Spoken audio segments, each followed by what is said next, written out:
CM Nitish को संयोजक बनने को लेकर उमेश कुशवाहा ने कहा कि अब किसी तरह की कोई बात नहीं है। नीतीश जी ने अपनी राय बता दी है। नीतीश कुमार जी हैं, ये तो काम में विश्वास करते हैं, काम करते हैं और इन्होंने तो स्पष्ट रूप से कहा है कि उनकी कोई इच्छा नहीं, व्यक्तिगत उनकी कोई इच्छा नहीं कि वो संयोजक बने ही। और उन्होंने यहां तक के कहा है कि प्रधानमंत्री के बारे में भी कि प्रधानमंत्री के उम्मीदवार भी नहीं। लेकिन इसमें हम लोग जो है, हमारे पार्टी के तमाम जो नेता हैं, चाहे जो भी हैं, सब लोग हम अपने नेता में पूरा आस्था रखते हैं। इंडिया गठबंधन में सब कुछ ठीक है, संयोजक बनाए जाने की खबर पर क्यों भड़की जेडीयू? आखिर क्यों हो रही है सीटों के बंटवारों में देरी?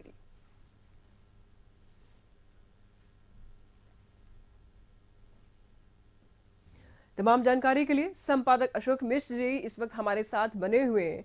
अशोक जी, जिस मकसद को लेकर के इंडिया गठबंधन को बनाया गया था, तैयार किया गया था, वो मकसद अब साफ होता यहां पर नजर नहीं आ रहा है, क्योंकि ना तो अभी लोगो फाइनल हुआ है, ना ही सीट शेयरिंग पर बातचीत हुई है। और बिहार की तस्वीरों की अगर बात करें अशोक जी, तो यहां तो कुछ और ही तस्वीरें हैं। बिहार में इंडिया गठबंधन के लोग, जेडीयू के नेता बीच में आवाज उठाने लगते हैं कि कन्वेनर नहीं, अब हमको पीएम फेस बनाइए, पीएम कैंडिडेट बनाइए। और कुछ समय के बाद नीरज कुमार आते हैं और ये बोलते कि नहीं, उन्होंने तो कभी बातें नहीं कही, नीतीश कुमार ने तो ये बात ही नहीं बोली कि ना हमको कन्वेनर बनाइए, हमको पीएम बनाइए। उन्होंने कोई आवेदन भरा है क्या? ऐसा नहीं लगता कि इंडिया गठबंधन सुलझने की जगह, जिस तरीके के लोकसभा चुनाव नजदीक आ रहा है, सुलझना चाहिए, उलझते जा रहा है दिन पर दिन? अशोक जी देखिए निशु, मीडिया ट्रायल जो चल रहा है और मीडिया में लगातार ये खबरें आ रही हैं जी कि नीतीश कुमार को कन्वेनर बनाने की बात हो रही है इंडिया गठबंधन के दल के नेताओं के बीच में। यानी कि इंडिया गठबंधन के जो नेता हैं वो चाहते हैं कि किसी भी कीमत पर नीतीश हमें साथ छोड़ करके नहीं जाएं, यानी कि मुख्यमंत्री नीतीश कुमार इंडिया गठबंधन में रहें और इसके लिए उन्हें जो है कन्वेनर पद दिया जाए। लेकिन आज जिस तरह से नीरज कुमार का बयान आया है, उससे साफ यह संकेत मिलता है कि जदयू बार बार इस तरह के सवालों से परेशान हो गई है और मीडिया ट्रायल जो चल रही है उसको लेकर के जदयू नेता अब भड़कने लगे हैं। यही वजह है कि कल देखिए नीतीश कैबिनेट के 2 मंत्रियों ने साफ तौर पर कहा कि अब संयोजक नहीं, अब पीएम उम्मीदवार के रूप में नीतीश को आगे आना चाहिए, उनको इंडिया गठबंधन के नेता उन्हें पीएम उम्मीदवार घोषित करें। आज नीरज कुमार ने यह सवाल ही उठा दिया है कि आखिर ये संयोजक पद आया कहां से, इसकी वैकेंसी कहां से निकली, इस पद का सृजन कहां से हुआ। यानी कि कल तक जो बातें जदयू के नेता मांग कर रहे थे, आज उन्होंने उससे किनारा कर लिया है। इससे साफ जाहिर है कि इंडिया गठबंधन में जदयू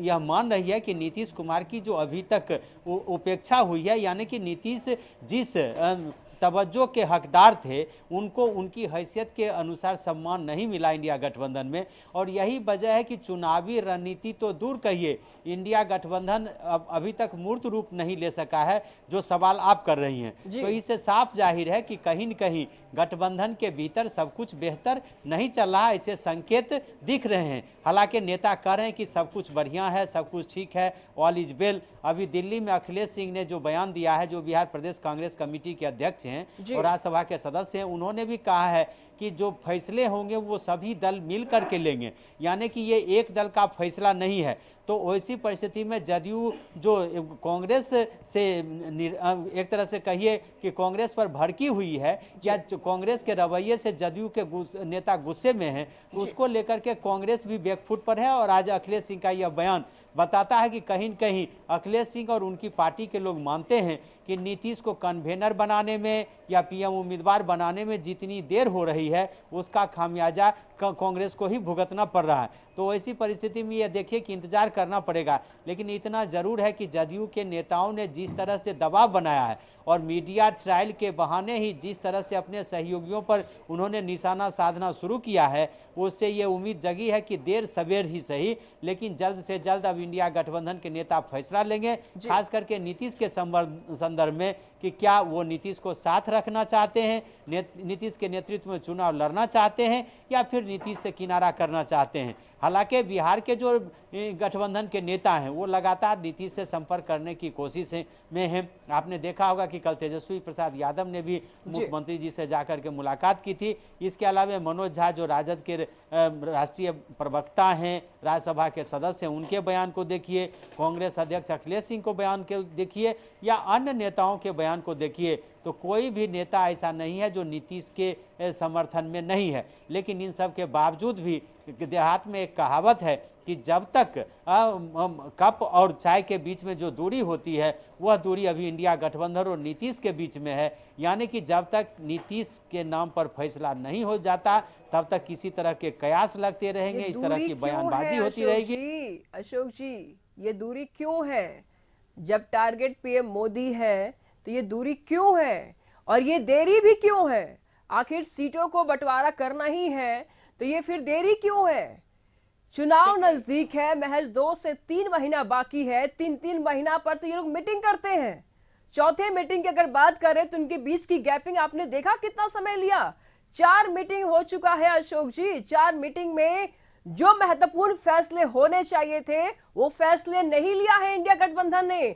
महज 3 महीने का समय अब शेष रह गया है और इन 3 महीनों में कौन से बड़े तीर मारने की तैयारी में है इंडिया गठबंधन, जबकि टारगेट पीएम मोदी है।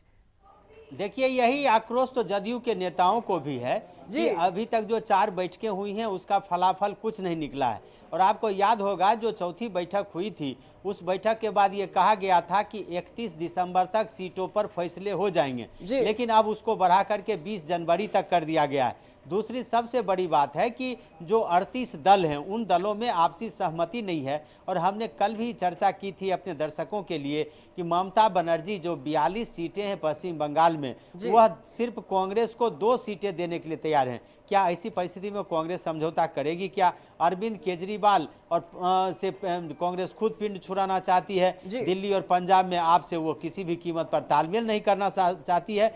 अखिलेश सिंह के बारे में आपने देखा होगा कि मीडिया में जो खबरें आई हैं उसमें अखिलेश ने भी 1 दर्जन से ज्यादा सीटों पर अपने उम्मीदवारों की घोषणा कर दी है। भले ही उसकी अधिसूचना जारी न की हो, पार्टी ने प्रेस कॉन्फ्रेंस नहीं किया हो, लेकिन जो सूची जारी की गई है उससे साफ जाहिर है कि पार्टी के नेताओं को और कार्यकर्ताओं को संदेश दे दिया गया है कि आप चुनावी मैदान में लग जाएं। तो ऐसी परिस्थिति में बिना गठबंधन की सहमति के विभिन्न दलों के द्वारा जो घोषणाएं की जा रही है अपने उम्मीदवार की, तो उससे साफ जाहिर है कि कहीं न कहीं महागठबंधन में अभी भी सहमति नहीं हो पाई है या कहीं कुछ ऐसी मजबूरियां हैं जिसके चलते महागठबंधन के नेता 5वीं बैठक नहीं कर पा रहे हैं। अभी तो कोई विधानसभा का चुनाव भी नहीं है, अभी कोई वैसी व्यस्तता भी नहीं है, लेकिन इसके बावजूद भी नेताओं में सहमति नहीं होना ये अपने आप में एक दिलचस्प मामला लगता है और लगता है कि कहीं न कहीं नेताओं में सहमति नहीं बन पा रही है। जी बहुत बहुत शुक्रिया अशोक जी आपका इन तमाम जानकारियों के लिए।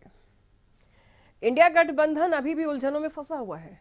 आप देखेंगे कि अभी बस महज कुछ ही समय 2 से 3 महीने के समय बाकी है लोकसभा चुनाव में और अभी बहुत बड़े बड़े जो फैसले हैं जो लेने बाकी हैं और अभी उसमें भी उलझने हैं।